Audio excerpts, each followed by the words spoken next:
We're going to start off with 16.2, Pythagorean Theorem. A polygon is a plane figure bounded by straight lines. We're on page 387. Common polygons are triangles. It's a three-sided polygon. A rectangle is a four-sided polygon, and a pentagon is a five-sided polygon, and a hexagon is a six-sided polygon. Every polygon can be divided into triangles, and any triangle can be divided into two right triangles. The right triangle, therefore, is a basic building block for many figures. Figure 16.4 shows a typical right triangle.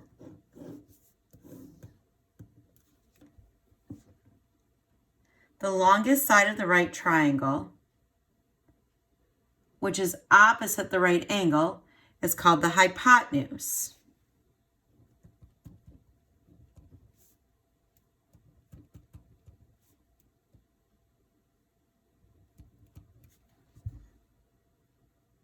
And it's also labeled C. The other two sides, called the legs, are labeled A and B. The angles opposite these sides are labeled corresponding capital letters.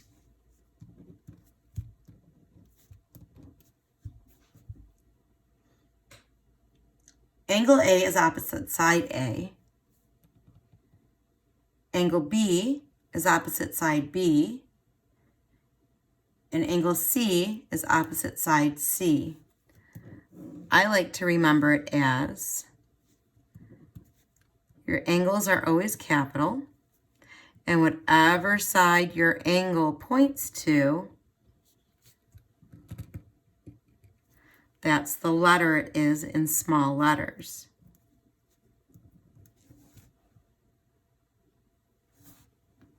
The sum of the angles of any triangle add up to 180 degrees.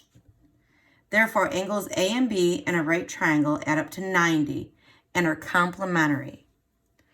Angle A plus angle B equals 90 degrees. One of the most important and useful theorems in all of geometry and mathematics is the Pythagorean Theorem. Although Babylonian and Egyptian surveyors used the theorem more than 3,000 years ago, the earliest record of its formal proof was left by the Greek Pythagoras around 520 BC. The Pythagorean theorem applied to the right triangle in figure 16.4. So now we have the theorem is simply a squared plus b squared equals c squared. So in example 16.5 says, given the right triangle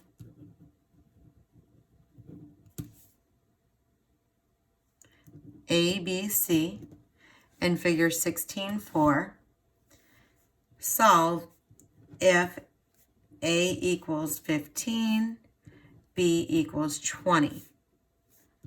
Solve for C. So we know if A equals 15 and B equals 20, this should equal C squared. So you get out your calculator. 15 squared equals 225. 20 squared equals 400. So 625 equals C squared. Well, we need 1c, not 2c, so we take the square root. What you do to one side, you must do to the other. So now, the square root of 625 is 25. These two cancel each other out, and we now know that c equals 25. Now we have b. B says if A equals 5.5 and C equals 9.2, we need to find B. Another way I like to write this formula is I like to solve it in several different ways. So if we took a squared plus b squared equals c squared, and while it's in this form, we solve for b squared, we would simply be subtracting a squared from both sides. Now we know b squared equals c squared minus a squared. If we take the square root here, we now know b equals the square root of c squared minus a squared. So let's use this and plug in our numbers.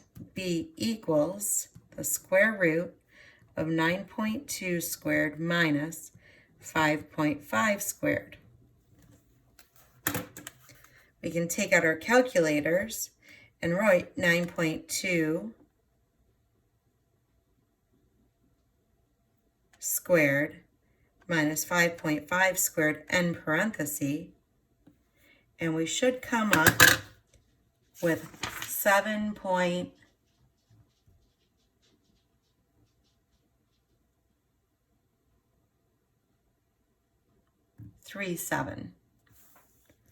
So B equals 7.375.